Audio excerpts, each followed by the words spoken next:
السلام علیکم ناظرین، آپ دیکھ رہے ہیں اطہر امام آفیشیل چینل۔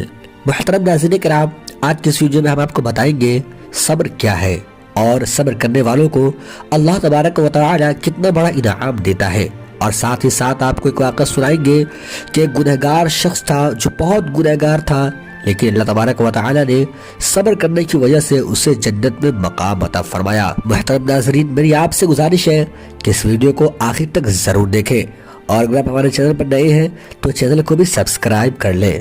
جو شخص یہ چاہتا ہے کہ وہ عذاب الہی سے چھوٹ جائے، جہنم کی عذاب سے چھٹکارا پالے اور جنتی ہو جائے، اسے چاہیے کہ وہ اپنے آپ کو دنیاوی خواہشات سے روکے اور دنیا کے آرام و مصائب پر صبر کرے۔ چنانچہ فرمان الہی ہے واللہ یحب الصابرین، اللہ صبر کرنے والوں کو محبوب رکھتا ہے۔ صبر کی کئی قسمیں ہیں: اللہ کی اطاعت پر صبر کرنا، حرام چیزوں سے رک جانا، تکالیف پر صبر کرنا اور پہلے صدمہ پر صبر کرنا وغیرہ۔ جو شخص عبادت الہی پر صبر کرتا ہے اور ہر وقت عبادت میں مشغول رہتا ہے، اسے قیامت کے دن اللہ تعالی 300 ایسے درجات عطا کرے گا جن میں ہر درجے کا فاصلہ زمین و آسمان کے فاصلے کے برابر ہوگا۔ اور جو اللہ تعالیٰ کی حرام کی ہوئی چیزوں سے صبر کرتا ہے، اسے 600 درجات عطا ہوں گے جن میں ہر درجے کا فاصلہ 7ویں آسمان سے 7ویں زمین کے فاصلے کے برابر ہوگا۔ جو مصائب پر یعنی مصیبت پر صبر کرتا ہے، اسے 700 درجات عطا ہوں گے، ہر درجے کا فاصلہ تحت الثری سے عرش علا کے برابر ہوگا۔ حضرت جنید بغدادی رحمۃ اللہ علیہ کا قول ہے کہ مصائب عارفین کا چراغ، مریدین کی بیداری، مومن کی اصلاح اور غافلوں کے لیے ہلاکت ہے۔ مومن مصائب پر صبر کیے بغیر ایمان کی حلاوت کو نہیں پا سکتا۔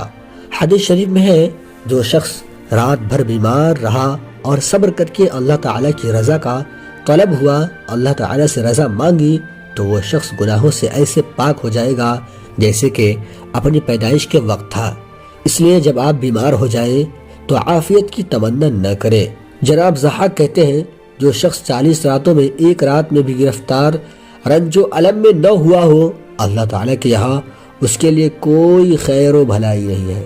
محترم ناظرین، حضرت معاذ بن جبل رضی اللہ تعالی عنہ سے مروی ہے کہ جب بندہ مومن کسی بیماری میں مبتلا ہو جاتا ہے تو اس کے بائیں شانے اور فرشتے سے کہا جاتا ہے کہ اس کے گناہ کو لکھنا بند کر دو۔ دائیں شانے والے سے کہا جاتا ہے کہ اس کے نامہ اعمال میں وہ بہترین ایک نیکیاں کر دو، اس کے نامہ اعمال میں وہ بہترین نیکیاں لکھو جو اس پر سرزد ہوئی ہے۔ حدیث شریف میں آیا ہے جب کوئی بندہ بیمار ہو جاتا ہے تو اللہ تعالیٰ اس کی طرف 2 فرشتے بھیجتا ہے کہ جا کر دیکھو میرا بندہ کیا کہتا ہے۔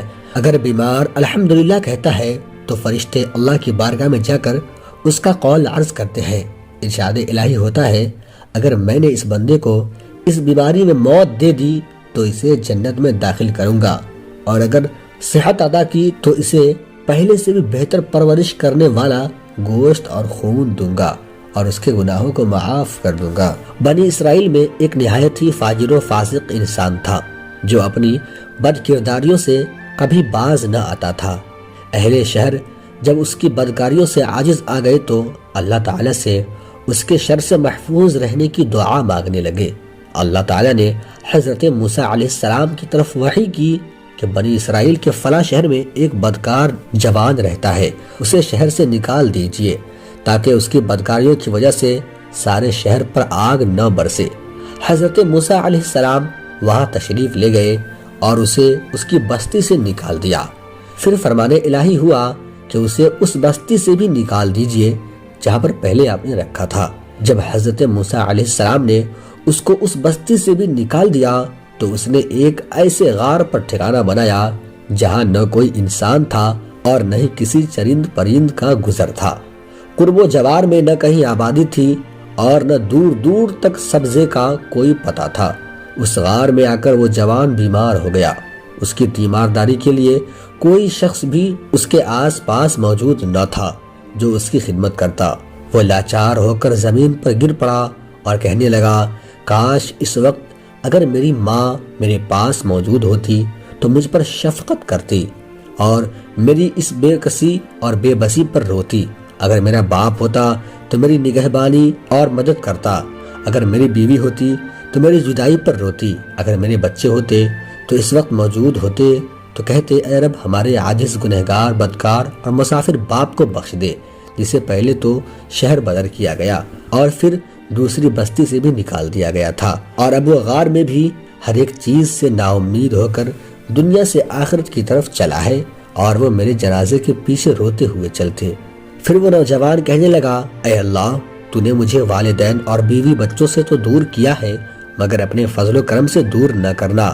تو نے میرا دل عزیزوں کی جدائی میں جلایا ہے، اب میرے سراپا کو میرے گناہوں کی سبب جہنم کی آگ میں نہ جلانا۔ اسی دم اللہ تعالیٰ نے ایک فرشتہ اس کے باپ کی ہم شکل بنا کر، ایک حور کو اس کی ماں اور ایک حور کو اس کی بیوی کی ہم شکل بنا کر، اور غلمان جنت کو اس کے بچوں کے روپ میں بھیج دیا۔ یہ سب اس کے قریب آ کر بیٹھ گئے اور اس کی شدت تکلیف پر آہ وازاری کرنے لگے۔ جوان انہیں دیکھ کر بہت خوش ہوا اور اسی مسرت میں اس کا انتقال ہو گیا۔ تب اللہ تعالیٰ نے حضرت موسیٰ علیہ السلام کی طرف وحی کی کہ فلاں غار کی طرف جاؤ، وہاں ہمارا ایک دوست مر گیا ہے، تم اس کی تجہیز و تکفین کا انتظام کر دو۔ حکم الہی ہوا تو حضرت موسیٰ علیہ السلام تو انہوں نے وہاں اسی جوان کو مرا ہوا پایا جس کو انہوں نے پہلے شہر اور پھر بستی سے نکالا تھا۔ اس کے گرد حوریں تعزیت کرنے والوں کی طرح بیٹھی ہوئی تھی۔ موسیٰ علیہ السلام نے بارگاہ الہی میں عرض کی اے رب العزت، یہ تو وہی جوان ہے جسے میں نے تیرے حکم سے شہر اور بستی سے نکال دیا تھا۔ رب العزت نے فرمایا اے موسیٰ، میں نے اس کی بہت زیادہ رونے اور عزیزوں کی فراق میں تڑپنے کی وجہ سے اس پر رحم کیا ہے، اور فرشتہ کو اس کے باپ کی اور حور و غلمان کو اس کی ماں بیوی اور بچوں کی ہم شکل بنا کر بھیجا ہے، جو غربت میں اس کی تکلیفوں پر روتے ہیں۔ جب یہ مرا تو اس کی بیچارگی پر زمین و آسمان والے روئے۔ میں ارحم الراحمین، پھر کیوں نہ اس کے گناہوں کو معاف کرتا۔ سبحان اللہ، بے شک میرا اللہ ارحم الراحمین ہے، غفور الرحیم ہے۔ یارو، ہمیں بھی چاہیے کہ اللہ ہمیں جس حال میں رکھے اس حال میں ہم خوش رہیں اور اللہ کا شکریہ ادا کرتے رہیں، اللہ تعالیٰ کی ناشکری نہ کریں، ہمیشہ اللہ تعالیٰ کی خوف سے روتے رہیں۔ اللہ تبارک و تعالیٰ سے دعا ہے کہ اللہ پاک رسول خدا صلی اللہ علیہ وسلم کے صدقہ طفیل ہمیں ہر برائیوں سے بچنے کی توفیق عطا فرمائے اور ہم تمام مسلمانوں کا خاتمہ ایمان پر عطا فرمائے، آمین ثم آمین۔ دوستوں، یہ ویڈیو آپ کو کیسی لگی ہمیں کمنٹ میں ضرور بتائیں، اور اگر اچھی لگی ہو تو ویڈیو کو لائک کر کے اپنے دوستوں میں شیئر ضرور کریں۔ اب دیجیے مجھے اجازت، سانس باقی رہے تو انشاءاللہ پھر سے اگلی ویڈیو لے کر آپ لوگوں کی خدمت میں حاضر رہوں گا۔ تب تک کے لیے اللہ حافظ۔